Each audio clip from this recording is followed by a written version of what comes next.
نوجوانوں کی بات کریں، خواتین کی بات کریں تو پاکستان کا ایسٹ ہے بلکہ ریڑھ کی ہڈی ہے۔ اور اس حوالے سے جب بھی ہم ڈاکٹرائن لیتے ہیں تو وہ ڈیوائن ریولیشن ہوتی ہے۔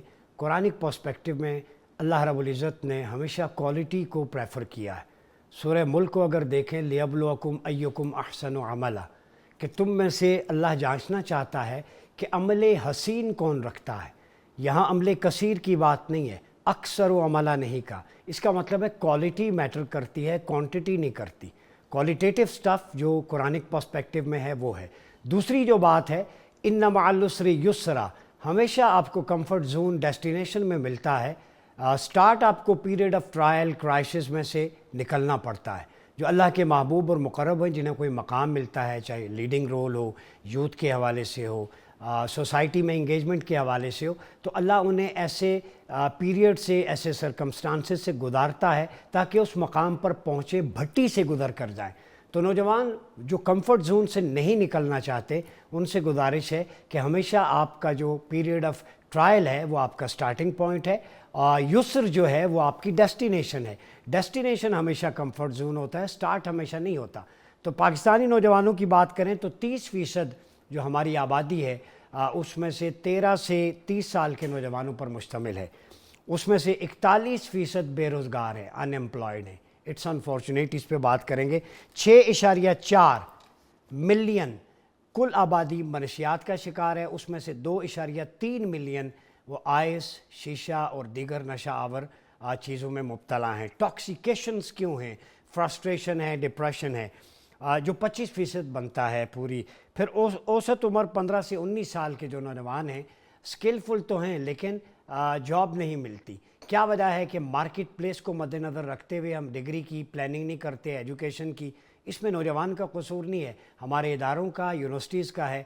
تھوک کے حساب سے آپ گریجویٹ ایک ہی ڈومین کے نکالیں گے تو آگے جگہ کہاں ہوگی؟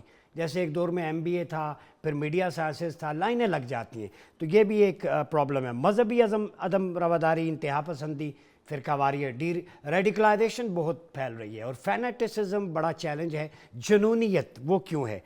45,000 نوجوان کیمبرج کا امتحان دیتے ہیں سالانہ، اور 2 کروڑ نوجوان سکول سے باہر ہیں، بچے جو ہیں، آپ اندازہ لگا لیں۔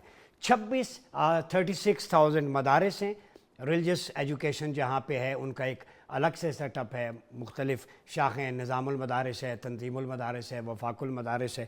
اس میں 25 لاکھ سٹوڈنٹس ہیں۔ یہ کہاں جائیں گے؟ کس طرح معاشرے کا مفید شہری بنیں گے؟ ایک ایکسٹریم ٹرینڈ پہ چلے جاتے ہیں۔ ایک طرف کیمبرج ہے، ایکسٹریم لبرل فاشزم پروڈیوس کر رہا ہے، اور ایک طرف مدارس میں کچھ جو ایک ریلیجس ایکسٹریمزم کی طرف بھی جا رہے ہیں۔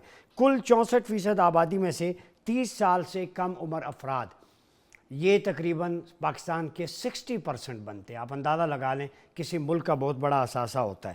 شرح غربت ان میں 11% ہے، اور 45 لاکھ بے روزگار ہیں۔ تو اسلامک پرسپیکٹو میں، ہسٹری میں خواتین کو امپاور کیا گیا ہے، نوجوانوں کو۔ اسامہ بن زید کے لشکر کی روانگی ہے تو وہ ینگ تھے، 18 سال کے تھے، آپ صلی اللہ علیہ وسلم نے ان کو ایکسپیڈیشن کے لیے بھیجا۔ اسی طرح زید بن ثابت کو رول دیکھیں یوتھ کے اندر۔ اسی طرح اگر آپ سیدہ خدیجۃ الکبریٰ کو، ملکۃ العرب، فرسٹ بزنس ویمن جو تھی، امپاورمنٹ دی گئی، اسلام کے کام آیا ان کا مال سارا، وہ یوتھ کے لیے ایک رول ماڈل ہے۔ سیدہ عائشہ، اسلامک جورسپروڈنس کا جو ایک فاؤنڈیشن ہے وہ آپ نے رکھی۔ امام جعفر الصادق کی بہو وہ چیف جسٹس رہی۔ تو ہسٹری میں، اسلامک ہسٹری میں رچ کلچر ہے، ہیریٹیج ہے، خواتین کا ہر حوالے سے رول ہے۔ آج پاکستان میں خواتین ریپ کا، آنر کلنگ کا کیوں شکار ہیں؟ آج پاکستان کا نوجوان کیا سوچ رہا ہے؟ یوتھ اسمبلی بھی ہم نے بنائی نوجوانوں کی، وہ بھی ایک طرف سے اپنا پازیٹیو رول پلے کر رہی ہے۔ دونوں سائڈز لیں گے،